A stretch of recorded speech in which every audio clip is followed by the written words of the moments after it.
兄弟们，熬最深的夜，看最恐怖的电影。今天依旧是美恐系列，停尸房收藏。故事的一开始是一个小男孩骑着自行车在送报纸，当他送到最后一家的时候，却发现这个别墅的报纸已经很久没有人来取了。在好奇心的驱使下，小孩哥还是忍不住的去看了看。当小孩哥来到门前时，直接就透过门上的观察口向里看。当他拿着相机想拍一张照片时，突然一双眼睛闪了一下。这时门把手也开始转动，当门打开的时候，却是一个非常奇怪的老头。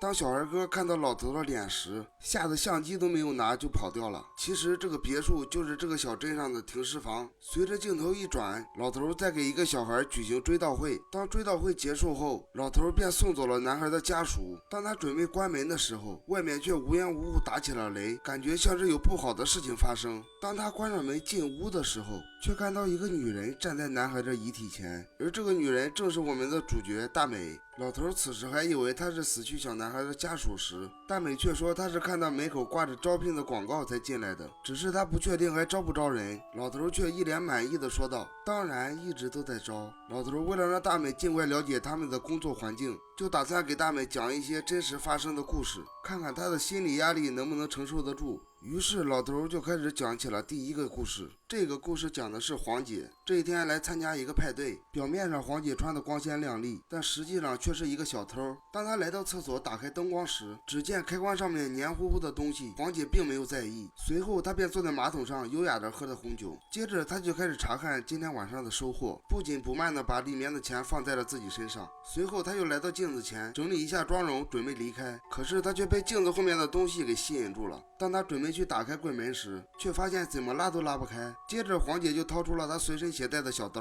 轻而易举的就把门上的锁给撬开了。门虽然打开了，可黄姐的手也不小心给划伤了。就在黄姐处理伤口的时候，突然打开的门又自动合上了。黄姐此时不但没有感到害怕，却更加好奇了。俗话说好奇害死猫，当她用力打开门时，映入眼帘的一幕却让她来不及后悔，里面却住着一个可怕的怪物。黄姐吓得赶紧关上门，此时关门的力气肯定比开门的时候要大。当里面的怪物没有动静之后，她便想悄悄的离开。还没等黄姐走出几步时，刚刚偷的怀表却突然掉到了地上，而柜子里的怪物却突然窜了出来。黄姐撂脚丫子就跑，眼看黄姐就要打开门时，怪物由于舍不得黄姐走，就对她进行了挽留，最后直接就把黄姐拉进了那狭小的柜子里。最后怪物还没有忘了随手关灯。当老头讲完这个故事时，大美却说道一点也不吓人，而老头却认为大美的胆子很大，之后便让大美签了劳务合同。接着老头就开始讲起了第二个故事。这个故事发生在一个大学里面。这天小帅在学校里认识了一个眼镜妹，并且邀请了眼镜妹晚上参加朋友的派对。在派对中俩人一见钟情，最后俩人却做了深入的了解。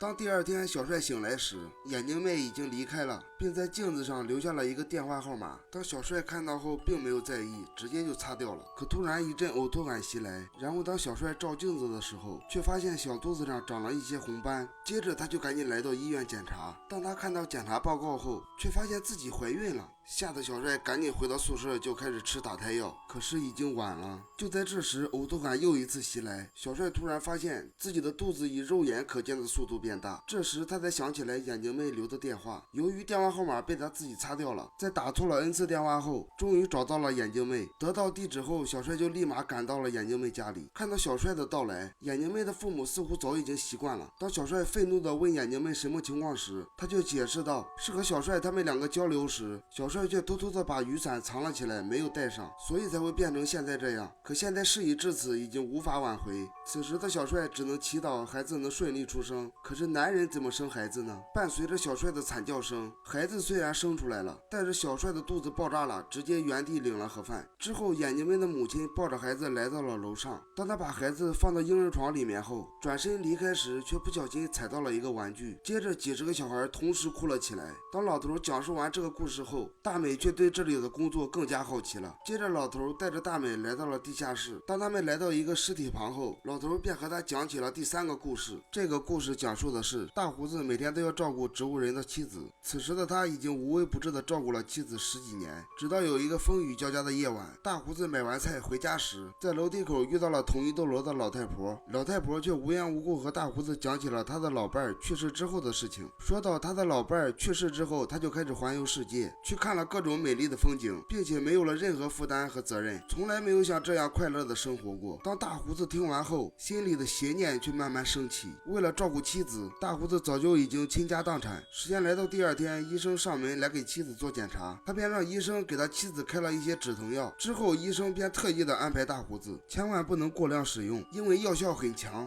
服用过度的话会让人直接死去。当来到晚上的时候，男人为妻子做了一桌子好菜，可是妻子并不能吃。就在这时，大胡子要送给妻子一个礼物，是妻子之前最喜欢的北极兔。之后他便掏出了止痛药，直接倒在了妻子食物中，然后就开始喂给妻子吃。可突然妻子却伸手一把抓住了大胡子。见妻子这样的反应，大胡子还以为他的病情有所好转，接着他就赶紧用急救的办法让妻子吃的药吐出来。就在大胡子在旁边后悔时，妻子却突然趴在了桌子上。当大胡子把他扶起来时，桌子上的北极兔却直接刺进了妻子的脑袋里。而大胡子怕事情败露，立马就拉来了一个木箱子。由于箱子的尺寸和妻子不符，他便想把妻子的腿给锯掉。当他刚准备动手时，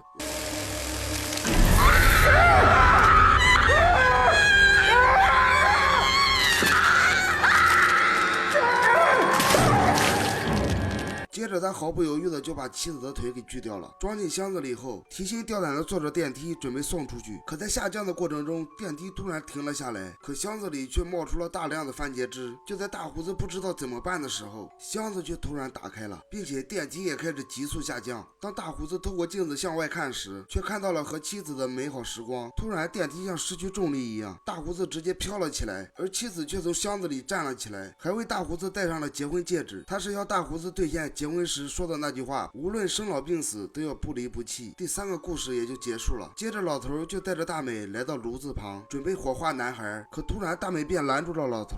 这时他便说出了实情，大美根本就不是来应聘的，之前他便是这个男孩的保姆，男孩的死自己也有不可推卸的责任，只因他感到十分内疚，就想赶来看男孩最后一眼。接着他便向老头讲述了男孩的故事。在某一天晚上，大美看着沉睡的小男孩，之后便在厨房里扭起了秧歌。当大美出去丢垃圾的时候，显然没有注意到墙上有一个血手印。当他回来后，却发现一个男人坐在屋子里。大美赶紧跑到厨房，拿起一把菜刀防身，一转头，男人却突然出现在了眼前，吓得菜刀直接就掉在了地上。看着满脸是血的男人，大美随后的表现非常淡定，好心的安慰男人，并为他擦拭伤口。可男人突然性情大变，一把抓住了大美的双手。就在这时，电话留言却响了起来。房子的主人在留言里告诉大美，精神病院的病人跑出去了一个，而且是个喜欢分解小孩的疯子。他让大美锁好门窗，等他们回来。当男人东张西望时，大美趁机将男人的手放进了绞肉机里。由于大美的力气太小，男人一脚就把她踹飞了出去。之后男人就跑到房间里去寻找小男孩，当他来到房间里，却发现小男孩并不在屋里。气愤的他就和刚赶来的大美打了起来。最后大美还是不敌男人，便艰难地向外爬去，结果还是被男人死死地抓住了脖子。眼看就要领盒饭时，大美便随口说了一句：“你不是杀人犯。”当男人听到这句话时，男人的心里瞬间崩溃，随手就放开了大美，而大美却抓住机会，直接把男人从楼上推了下去。随后大美便走到男人面前，直接拿起电视就朝他砸了过去。当这座房子的主人回来时，只发现了男人死在客厅里，